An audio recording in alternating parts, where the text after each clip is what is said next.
Hello everyone, it's Tana. Welcome back to the Rabbit Hole Designs YouTube channel. Today we are going to create two cards with the stamp set No Lion from the latest Rabbit Hole Designs release. I don't know if you guys just heard that rumble, but that is thunder. That's right, thunder outside. Okay, so I have one image colored up and it's just the mane with the lion's face. And I'm just going to run through everything I stamped out ahead of time. And these won't be in today's video, most of these, but they will be in future videos. Now I'm going to take this other stamped out lion. And I'm going to, he's on black cardstock. And I'm going to use my Perfect Pearls to color him in. So while you're watching that, we have two sentiments in the No Lion stamp set. I'd be lying if I said I didn't miss you, and you're roarsome. So those are both really cute sentiments. I hadn't used my Perfect Pearls in, excuse me, quite some time. So I wanted to, I wanted to do something a little bit different. So in this month's videos, excuse me once again, I'm concentrating on watercoloring and the Perfect Pearls. The watercoloring, I use my glitter, like metallic and glitter watercolors.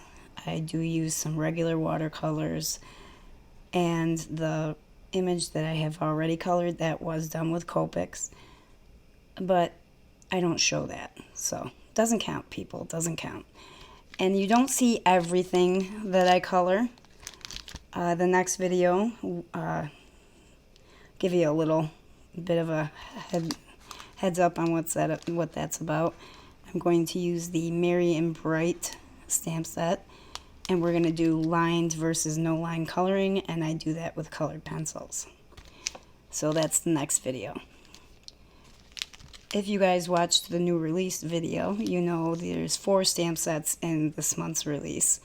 Not just No Lion, but also Celebrate, Succulent Life, and the Merry and Bright stamp set. The Succulent Life images I also colored with Copics off camera. So now all my talking has led you through most of this coloring in with the Perfect Pearls here. Now I did go over the outline of his mane with another outline when I outlined his body, because those are not colored in, and I end up cutting that off because it just made the mane look too thick. So moving on, we're going to make some backgrounds here, and I pulled out the Amanda cover plate and I did 4 backgrounds. I did 1 in purple, well 2, so 1 in purple and then the negative, 1 in green and then the negative, and I'll have all the colors of foil down in the description box for you guys. And after I have all of those and it was all said and done, because I wasn't sure what I wanted to use, I think I only ended up using 1 or 2 of them, and the other 2 got put away with my stash of backgrounds to keep for a rainy day.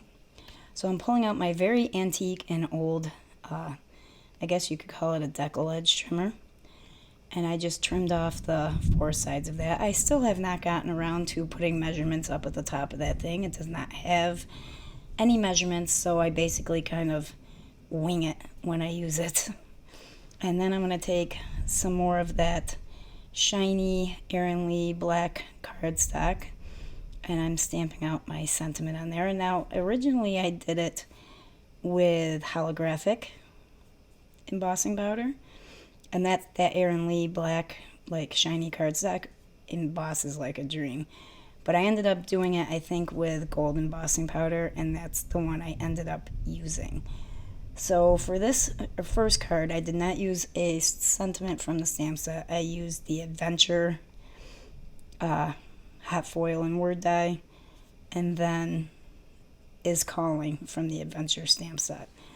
Now I'm using a piece, it's actually double-sided mirrored cardstock, and I think it came in an old Spellbinders kit.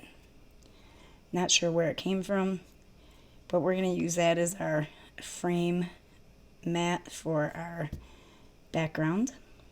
And after that's all glued down, I'm going to pop the entire thing up with foam tape.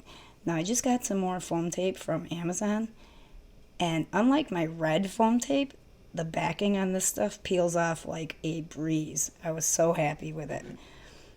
So now I've got 3 layers of cardstock behind the word adventure, and that pretty much equals out to a layer of foam tape on the back of the lion.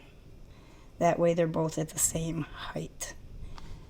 And I wasn't quite sure where I wanted to put the rest of the sentiment, and it didn't exactly fit underneath because I wanted to make sure the lion didn't exactly stick way up over the top of the card. So I just put it on the inside of my card.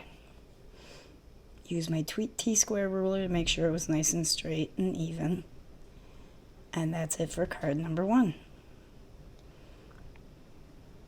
Card number 2, we're going to pull out our stencil butters, and I believe this is citrine, but I will put the name up on the screen for you guys. And, you know, I'll have everything listed below. And I pulled out the Amanda stencil, which, by the way, it turns out, which I did not know before this card, that the Amanda stencil perfectly lines up with the Amanda cover plate. It's not like the garden trellis where it had to be resized to be turned into a hot foil cover plate. The Amanda one actually works with hot foil plate. So just wanted you guys to know that. You don't see that on the video because I didn't end up using the panel that I used both on, but just thought you would like to know. So I took some Catherine Pooler Lime Ricky and I ink blended my card base front.